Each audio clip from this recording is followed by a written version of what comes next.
Yeah, the society started in a discussion between Stanford and Berkeley, Cal Berkeley. We were having trouble with our introductory OB course, and we wondered if other schools were.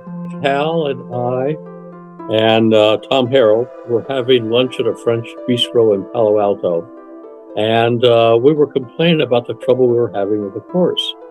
And Hal said, "I wonder if other schools are." And we said, "Well, let's check with Berkeley."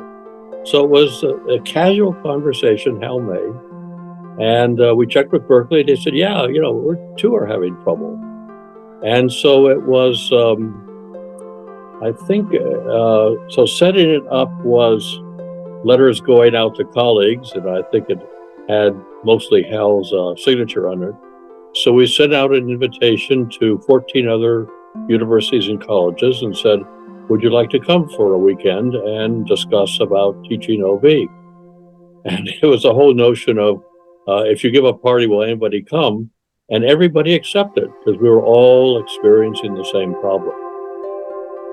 The 2 days were spent, even though people had prepared sort of short position papers that we actually didn't pay much attention to. The 2 days were spent in subgroups, and it was rotating subgroups. And we had a topic that we didn't necessarily stick to. We went to what we were interested in, but it was sort of questions pretty fundamental to teaching. It was what should be taught. It was the dawn of experiential learning. What was the role of experiential learning and the like. So we went back and forth, argued, disagreed, built on each other, and had a wonderful time. And at the end of the conference, the question raised, well, should we meet again? And there was a silence, and then somebody volunteered, and the society was off. It turned out that word of this got out. So the second conference was also invitation only, a little broader, but about the same people. So the information got out, and we were getting requests from other schools saying, well, why aren't I invited? And we were starting to get some flack from our colleagues. So the third conference at Harvard was opened up. And I think over 250 people came at that one. But we wanted to continue the same sort of culture, which was an egalitarian culture, one in which we learn from each other. The phrase that developed was, you go to the academy to show off, you come to the society, teaching society, to learn. We want to learn from each other. And we actually coached people who were giving presentations not to just read their paper, but to set up, if possible, a learning experience in that session where participants could learn from each other and the presenter could learn from the participants as well. And I think that was the culture that was most important, because what it did was it legitimized a learning culture, which is central, of course, to education, and the value of teaching.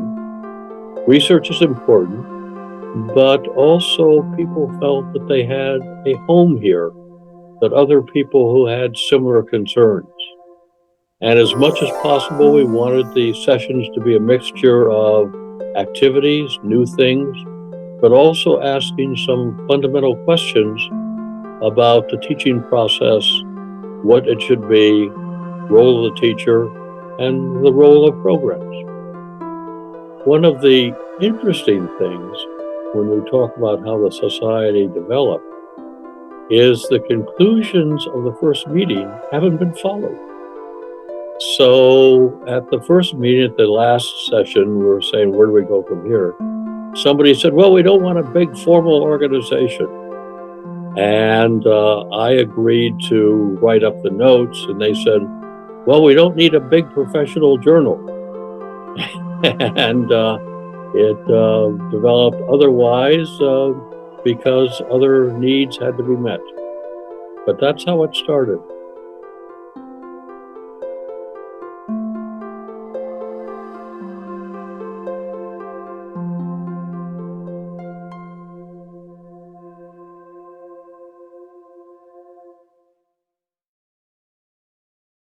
This was such a welcoming, friendly conference. Did I think I'd be involved 50 years later? I hoped so. Um, and which is why I attended every one from 1976 to 2021. We had no idea that this would last 50 years. We were literally going from year to year. So, as I said, at the first one, we wondered, would there be a second one? At the second one, we said, well, that's pretty good. Who's going to host the third one? And the representatives from Harvard said, well, I think we can talk our dean into. So, was that sort of year to year? I think where we hoped it would go would be that it would be a venue for faculty in various schools to get together and learn from each other. It was very much of a learning climate. What can we do so that we learn rather than we present? And I think we hope that would continue. Would I have thought that 50 years later, OBTC would be here? As long as there are people who care about the teaching learning process, as long as there are people who come together willing to share their ideas, putting some effort into creating the environment for it, yeah, I can see where that could happen and how it can continue. I think things will change, that there is a homogeneity in the beginning, perhaps, of people at certain stages of career. Over the years, things have changed. I don't think if you had asked me as a doctoral student when I went to Harvard for the first time, would I be coming to this conference, 46 years in a row? I would have said yes. That was just too far to think ahead. We also hoped that this would be a place for developing new approaches and new ways of thinking about education. Remember, experiential learning was just starting to develop then, and we wanted to encourage that. But we were also thinking of other sort of activities. So Alan Cohen did sessions on the classroom as an organization, which totally redefined the purpose of the classroom. And we had other people who shared other sort of activities. We had Eric Nielsen at Case Western Reserve, who talked about doing the Power Lab as a weekend event for students and the travails with that. But we also didn't just want people to share what they did, but also problems they had. So we had sessions where people said, well, this thing happened, and it sort of had a verbal case, and then broke into groups about how would you have handled that? So it might be confronting a teacher who disagreed, maybe a racial comment that came up. And we wanted the we wanted the participants not to be students, but to be participants and to share their approach and to ask some questions themselves about what assumptions they were making. So we wanted this to be exploratory and experimental.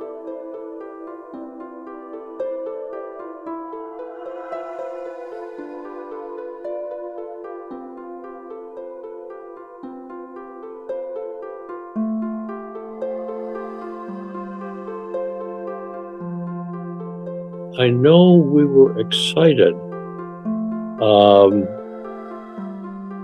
about the intellectual stimulation of people coming in with different viewpoints and having a feeling that we could be direct with each other and disagree with each other without it being a one-upsmanship game.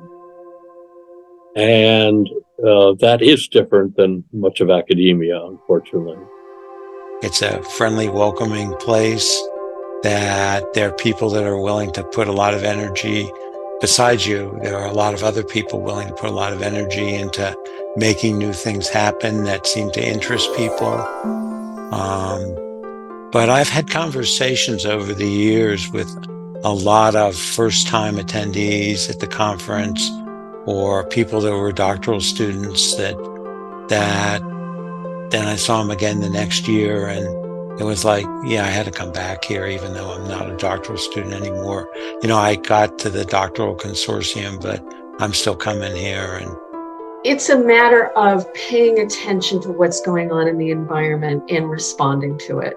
I think that no organization can be static. I think it remains relevant because the people who come in bring new ideas and a commitment to maintaining the culture while also responding to the environment. I hope that was something that I was able to do when I was president of the organization. I have seen others who've taken on leadership roles committed to that sort of, we need to move forward and we need to realize who we are and in the ways that are consistent with that. It has to be totally ironic for the people who've been around since the very beginning to hear how everybody is talking about experiential learning and engaged learning like they've always been doing it. And I think the MOBTS has a real first mover expertise advantage and just a deep, deep well of knowledge about experiential and engaged pedagogy. And I think we can and do leverage that deep expertise to help business educators and management educators do this well. We can't just flip a switch. We know that. And it takes a certain amount of skill and a certain amount of emotional engagement and intelligence and a lot of special skills to do this well. To me, the society is important because of the focus on experiential teaching and learning. That's something that I feel we don't find in other organizations, other management, other OB organizations. When we have newcomers, either at our annual conference or at our international conference, even our Oceania conference, and in particular when we're talking about experiential learning and bringing that to classrooms for students, that's a real eye-opener in my experiences. It has been for me, and then watching other people witness experiential exercises and think, wow, okay, I could do something with this in my classroom as well. I think that genesis, 50 years ago is still relevant today and will remain so beyond the 50th. What has stayed similar, I think, is that although it is enacted in different ways, that there still is that sense of commitment to the teaching and learning process, to sharing ideas, being supportive of others, and trying to learn and have fun while we're doing it. The networking you can get at MOBTS is invaluable. I remember at my second or third conference at Pepperdine in 1986, the Venerable Carl Weick took me aside and told me how much he had enjoyed my first book. And that's the kind of accolade that we writers can live on for years. I think it can maintain relevance, in fact, even being more relevant than it is now. There's a great need for it as we move towards more mechanized, routinized forms of instruction to say, how can we influence the learning process, and in so doing, help transmit needed values to those who are coming behind us. And I would say increasingly, the MOBTS is a haven for me.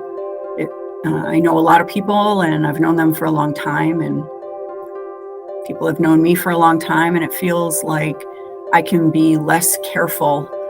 I don't have to watch everything I say and everything I do because of that long history.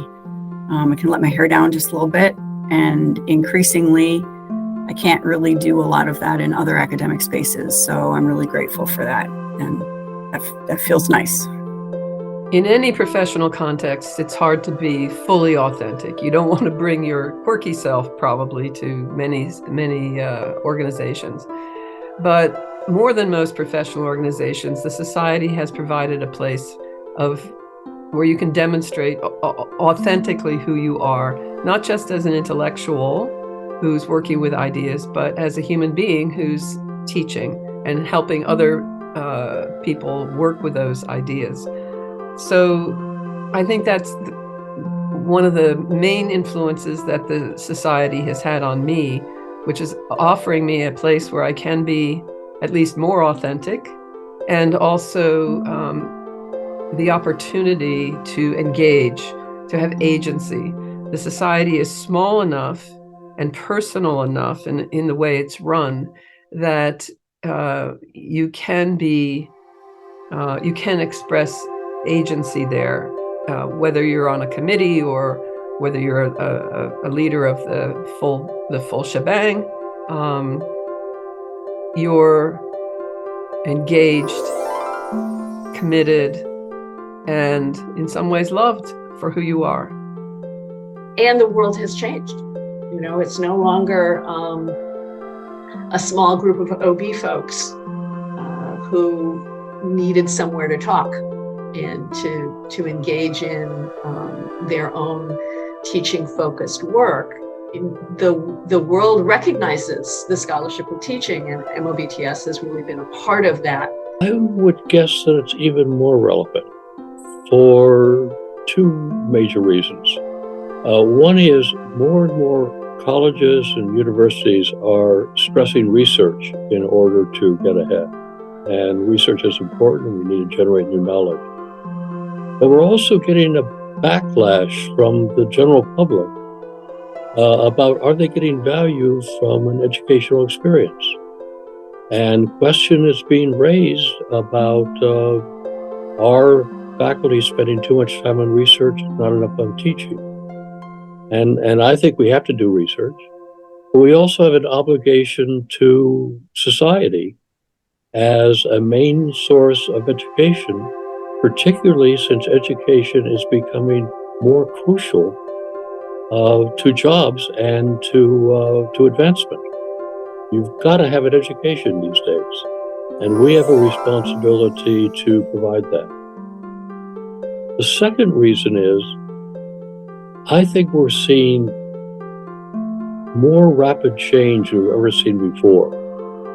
When you think about it, education has been one of the least innovative fields. The first university, I think, was in 1150 in Italy, and there they hired teachers to stand up in front, and there the students hired teachers, which is not a bad idea maybe, and the teacher lectured to students. Well, in 1,000 years, we still do the same thing. But now we're facing with radical changes. The pandemic certainly highlighted virtual learning. We're seeing learning with augmented reality. We're seeing increased diversity of people who are coming, and diversity not just on gender, ethnicity, nationality, but one of the things that we're finding at Stanford is that people who had some mental problems are now medicated enough to be able to go to college. Well, that's a different group to teach. And we need to be even more skilled in how we handle it, how we handle diversity issues come up. How do we handle the culture that shuts down people? How can we truly be a learning environment? And I think it's more challenging now than it's ever been before. And I hope the society is dealing with those issues. The society is only as relevant as its members make it. But I think it remains relevant because it's committed to being relevant.